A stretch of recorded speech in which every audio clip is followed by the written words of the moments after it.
Ellis Island is often described with a few familiar phrases catered to America, immigration station, symbol of New York, of the American dream. Those descriptions are true, but they are not complete. Elias Island was never simply a doorway through which millions of people walked through into a new life. It was also a place of waiting, questioning, medical examination, fear, relief, separation, reunion, and difficult choices. For some families, the island became the first chapter of hopeful future. For others, it was the setting of detention, illness, or rejection. So story contains both the optimism of migration and the hard power of government decision who could enter and who could not.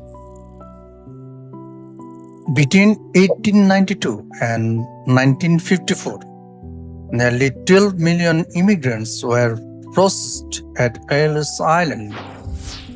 They arrived from many countries, spoke many languages, practiced different religions, and carried different expectations. Some were farmers who had never seen a city as large as New York. Some were craftsmen, laborers, merchants, widows, children, political refugees, or young people traveling alone. Many had spent nearly all the savings on the journey. Most had crossed the Atlantic in crowded ships and reached New York exhausted, uncertain, and eager to find relatives or employment. Today, the restored main building welcomes visitors as the National Museum of Immigrations.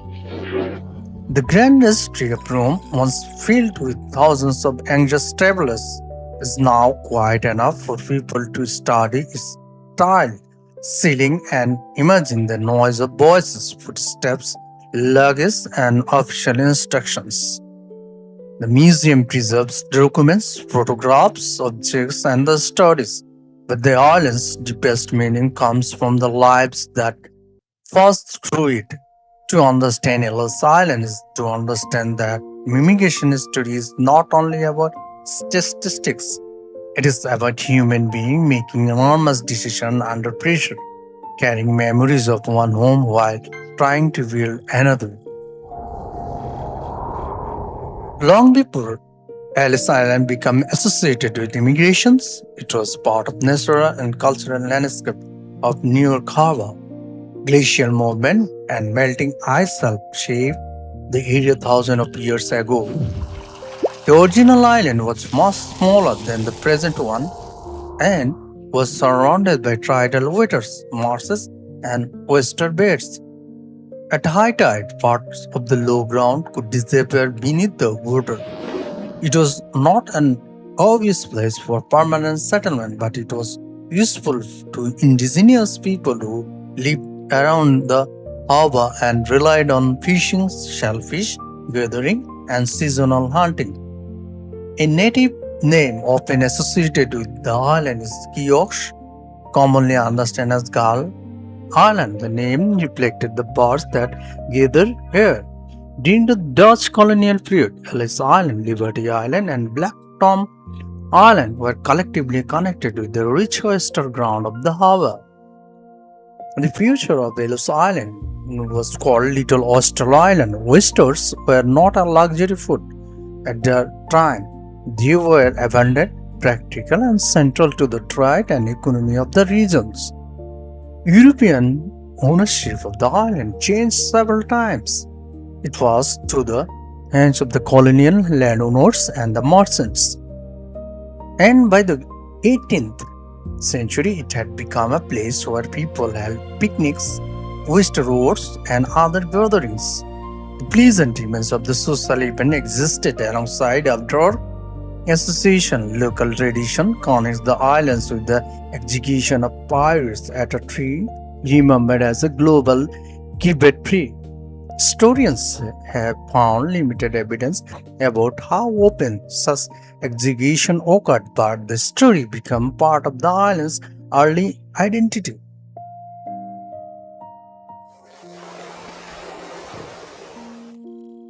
The first Ellis Island immigration station was built largely of wood. Contemporary observer compared its appearance to a large hotel or restaurant building. Though its purpose was far more demanding, it had to receive passengers from ferries, manage baggage, conduct inspection, feed people, or hold detainees, care for sick, and connect approved immigrations with transportation to New York or destination further inland. The station quickly became busy. In its first year, more than 400,000 immigrants were processed. Over its first 5 years, the number of reached roughly 1.5 million. The government expanded the island and improved communications, including telephone and telegraph links. Yet the wooden complex remained vulnerable. On June 15, 1897, a fire broke out. The cause was never clearly established. Flames spread rapidly through the wooden buildings, and within about 2 hours, the station had been destroyed. Fortunately, no lives were lost. That fact was remarkable given the size of the complex and the number of people who could not have been present. The physical and historical losses, however, were enormous. Immigrants' records dating back to the Castle Garden era were destroyed along with the building. The rebuilding was not simple. The island itself had to grow. New land was created south of the original island for the hospital facilities, and the construction required coordination among federal departments and the state jurisdictions. Cost rose, contacts became complicated, and deadlines slipped. Even so, the project moved forward because New York remained the country's most important arrival port.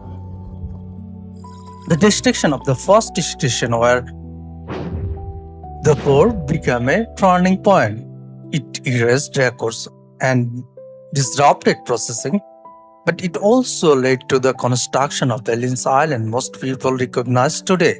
The grand building that now houses the museum was born from catastrophe and from a determination to create a more modern immigration center. Modern visitors often assume that Ellis Island has always had its present size and shape. In reality, the natural island was only a small part of the 27.5-acre site seen today. Most of the island was created artificially between the late 19th century and the 1930s. For administrative purposes, the expanded site came to include three numbered islands. Island 1 contained the original natural island and the main immigration building. Island 2, created in the late 1890s, supported the main hospital, and Island 3, completed in early 20th century, held facilities for the contagious diseases. Water channels and ferries basins initially separated this section. Covered always followed staff and patients to move between buildings without being fully exposed to weather. Later, one of the basins were built to the form of a broad lawn, creating the connected southern hub visible today. For immigration, Ellis Island was only one stage of much longer journey. The experience began in villages, towns, and cities across Europe and beyond. Families made decisions under many different pressures. Some were escaping religious persecutions, politician depressions, military service, violence, crop failure, or poverty. Others were drawn by letters from relatives, promises of work, or belief that the children would have better opportunities in America. Leaving the home was really simple. Travelers sold possessions, borrowed money, or received tickets from relatives already living in the United States. They traveled by car, train, riverboat, or on foot to the ports such as Liverpool, Hamburg, Bremen, Naples, Trieste, or Le Havre. At the Port shipping companies checked the passenger because carriage could be fined or forced to pay return cost when the immigrants were rejected by American authorities. The first sight of New Cabo would be overwhelming. Passengers crowded the tracks to see the coastline, tall buildings, and the Statue of Liberty. That moment became a part of family memory. Yet travel did not mean immediate freedom to enter the city. Ships stopped for quarantine inspections, and people with serious and contagious diseases could be transferred to the separate facilities. Most large ocean liners could not dock directly at Ellis Island because the surrounding water was too shallow. They unloaded the piers at Manhattan or elsewhere in the street.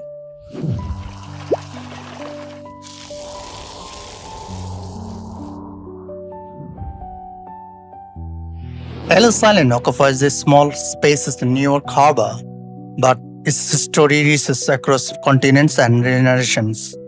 It began as a tidal island used for fishing and gathering. It became private property and a military site, an immigration station, a hospital, a detention center, an abandoned complex, and a museum.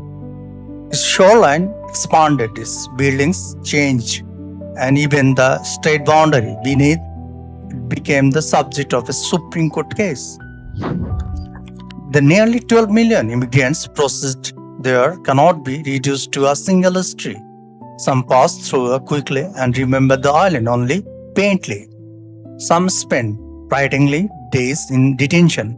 Some recovered in hospitals. Some were born there, died there, worked there, and were deported from there. Each person encountered the institution from different positions. Ellis Island demonstrates the power of government in intimate moments. Officials examined eyes, counted money, tested family relationship, interpreted answers, and decided whether the people could continue. Those decisions were passed on laws that reflected the values and prejudices of their time. The island therefore belongs to the history of democracy, bureaucracy, medicine, race, labor, and national identity. It also demonstrates human persistence, immigrants including long journeys, unfamiliar procedures, and uncertain futures. They carried languages, skills, faith, recipes, music, political ideas, and family traditions. Their descendants changed the United States while the country changed them. The restored museum gives modern visitors a chance to enter that story physically.